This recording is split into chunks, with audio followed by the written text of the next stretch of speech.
அழகே அழகுல தங்கராஜ் ஒரு வழியாக மாமனார்கிட்ட மாமனாரோட குடும்பத்தில் இருக்கவங்கள்ட்ட பேசி ரேவதியை கூட்டிகிட்டு போகிறக்கு பார்க்குறாரு. அந்த நேரத்தில் ராகவன் பாக்கியராஜை தனியாக கூட்டிகிட்டு போய் இங்கே பாருடா பாக்கியராஜ், எதாக இருந்தாலும் புரிஞ்சுதான் பண்ணிக்கணும் அப்படின்னு சொல்கிறாரு. இதை கேட்ட பாக்கியராஜ், என்னப்பா சொல்கிறீங்க, அதுக்காக ரேவதியை நம்ம அனுப்பிச்சி விடணுமா? நான் என்ன ஆனாலும் சரி, நான் ரேவதியை அனுப்பிச்சி விட மாட்டேன் அப்படின்னு சொல்கிறாரு. இதுக்கு ராகவன், அப்போனா நானும் உங்கள் அம்மாவும் இந்த வீட்டை விட்டு போகிறேன்டா அப்படின்னு சொல்கிறாரு.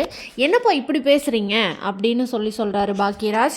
ராகவன் பாக்கியராஜ் கிட்ட, பாக்கியராஜ் எல்லாம் யோசிச்சு தாண்டா பண்ணணும், எத்தனை நாளைக்கு நம்ம இங்கே வச்சுருக்க முடியும் சொல்லு, நம்மளால் இங்கே அவங்கள வச்சுருக்க முடியாது. அது மட்டும் இல்லாமல் நீ சொல்கிற மாதிரி மாப்பிள்ளை ஒன்றும் ரொம்ப கொடூரமானவர்லாம் கிடையாது, ஏதோ ஒரு வேகத்தில் நடந்துருச்சு, பிரச்சனையை நம்ம சரி பண்ண தாண்டா பார்க்கணும் அப்படின்னு சொல்கிறாரு ராகவன். இதை கேட்ட பாக்கியராஜ், என்னப்பா சொல்கிறீங்க, அந்த ஆளை நீங்கள் வேணால் நம்புங்க, நான்லாம் நம்ப மாட்டேன் அப்படின்னு சொல்கிறாரு. ரேவதி இது எல்லாத்தையும் சண்டை கட்டிகிட்டு இருக்கிறத கதவு கிட்ட நின்று கேட்குறாங்க. இது எல்லாத்தையும் கேட்ட ரேவதி அங்கேருந்து கிளம்புறக்கு முடிவு பண்ணிட்டு எல்லாத்து முன்னாடியும், அண்ணே நான் கிளம்புறேன் அப்படின்னு சொல்கிறாங்க. அதுக்கு உடனே பாக்கியராஜ், ரேவதி நீ எங்கேயும் போக வேண்டாம், இங்கேயே இரு, நான் உன்னை பார்த்துக்கிறேன் அப்படின்னு சொல்கிறாங்க. இல்லைண்ணே, நீ பார்த்துப்பேன்னு எனக்கு தெரியும், நான் அவர் கூட கிளம்பி போகிறேன் அப்படின்னு சொல்கிறாங்க. அதுக்கு ராகவன், ரேவதி கிளம்பி போகட்டும், யாரும் எதுவும் பேசாதீங்க அப்படின்னு சொல்கிறாரு. ரேவதி நீ குழந்தைகளை கூட்டிகிட்டு மாப்பிள்ளையோடு கிளம்புமா அப்படின்னு சொல்கிறாரு ராகவன். உடனே ரேவதியும் சரிப்பா அப்படின்னு சொல்லிட்டு குழந்தைகளை ரூம்லேருந்து கூட்டிகிட்டு வரக்கு போகிறாங்க. ரூம்குள்ளே போன பாக்கியராஜ், ரேவதி நீ ஒன்றும் போக வேண்டாம் ரேவதி, நான் இருக்கிறேன் அப்படின்னு சொல்கிறார்.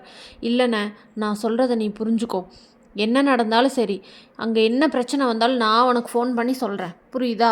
சுரேஷ் உடனே ரேவதி கிட்ட, அக்கா மாமா அடித்தது தப்பு தான், நீ அங்கே போ, இனிமேல் மாமா அடிக்க மாட்டேன்னு சொல்கிறாருல, எனக்கு தெரிஞ்சு நான் மாமா கிட்ட தனியாகவும் பேசிட்டேன், மாமா இனிமேல் அப்படி பண்ண மாட்டேன்னு சொல்லியிருக்காரு, நான் ஒரு நாளைக்கு ஒரு தடவையாவது உன்னை அந்த வீட்டில் பார்த்துட்டு வரேன், என்ன நடந்தாலும் நான் உன் கூட இருக்கேன், நீ போக்கா அப்படின்னு சொல்லி சுரேஷ் ரேவதியை தாட்டி விடுறாரு. தங்கராஜ் உடனே ரேவதியை கூப்பிட்டு, சரி கிளம்பலாம் வா ரேவதி அப்படின்னு குழந்தைகளையும் கூப்பிட்டு கிளம்புறாரு. அங்கேருந்து அவர் கிளம்பும்போது ரேவதி அவங்க அண்ணனை பார்த்து, அண்ணன் நான் கிளம்புறேன் அப்படின்னு சொல்கிறாங்க.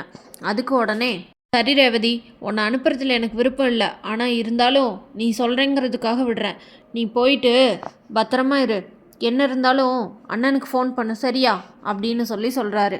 அதை கேட்ட ரேவதி சரிண்ணே அப்படின்னு சொல்லிட்டு கிளம்புறாங்க. ரேவதி கிளம்புனோடனே வெளியே எல்லாரும் பாய் சொல்லி தாட்டி விடுறாங்க. அனுப்பும்போது பக்கத்தில் இருக்கவங்கெல்லாம் வேடிக்கை பார்க்குறத பார்த்துட்டு லட்சுமி, பாடா இப்போதான் பாருங்க, இவளை பாருங்க எப்படி கண்கொத்தி பாம்பு மாதிரி இருக்கான்னு, ரேவதி போகவே மாட்டா, இனிமேல் இங்கேயே தங்கிடுவான்னு இவங்க எல்லாரும் நினச்சிட்டு இருப்பாங்க, இன்னைக்கு ரேவதி போகிறத இவளுக்கெல்லாம் கண்ணார பார்த்ததுனால தான் இவளுக்கெல்லாம் நீ நம்புவாளுக அப்படின்னு சொல்கிறாங்க. அக்கம் பக்கத்தில் இந்த மாதிரி ஆளுக இருந்தால் எப்படி நம்ம நல்லா இருக்க முடியும், நம்ம வீட்டில் என்ன நடக்குதுன்னு பார்க்குறதே தான் இவளுகளுக்கு வேலை அப்படின்னு சொல்லிட்டு லட்சுமி பக்கத்து வீட்டுக்காரங்களை திட்டுறாங்க. ரேவதி இங்கிருந்து போனோன்னே தங்கராஜோட அம்மா, இங்கே பாரு ரேவதி, என்ன இங்கே, அன்னைக்கு உங்கள் அண்ணன் கூட முறுக்கிக்கிட்டு போனேன், இன்றைக்கி என்னமோ இங்கே வந்திருக்க 2 நாளில் அப்படின்னு கேட்குறாங்க. ரேவதி எதுவுமே பேசாமல் இருக்காங்க. தங்கராஜ் உடனே, என்னம்மா சொல்கிறீங்க, ரேவதி என்னோட ஒய்ஃப், என்னம்மா இப்படி பேசுகிறீங்க, இது அவளோட வீடு, நான் ஒன்றும் சொல்லலடா உன் பொண்டாட்டிய, என்னமோ பண்ணுங்க, குடும்பம்னா எப்படி இருக்கணும்னு கூட தெரியல அப்படின்னு சொல்லிட்டு ரேவதி தங்கராஜோட அம்மா கிளம்பிடுறாங்க. ரேவதி கிட்ட தங்கராஜ் உடனே, இங்கே பாரு ரேவதி, நம்ம குடும்பம் எப்படி என்னன்னு ஃபஸ்ட்டு தெரிஞ்சுக்கோ, நீ இங்கே என்ன நடக்குது, நம்ம என்ன பேசுகிறோங்கிறத நீ அவங்கக்கிட்ட சொன்னனால தான் மதி இங்கே கத்துனங்காட்டி தான் நான் உன்னை அடிக்க வேண்டியதாக போயிடுச்சு, நீ இனிமேல் புரிஞ்சு நடந்துக்கோ அப்படின்னு சொல்கிறாரு. தங்கராஜ் அவரோட சுயரூபத்தை காட்டுவாரா காட்ட மாட்டாரான்னு தெரிஞ்சுக்க நம்ம சேனலை மறக்காமல் லைக், ஷேர் அண்ட் சப்ஸ்கிரைப் பண்ணிக்கோங்க.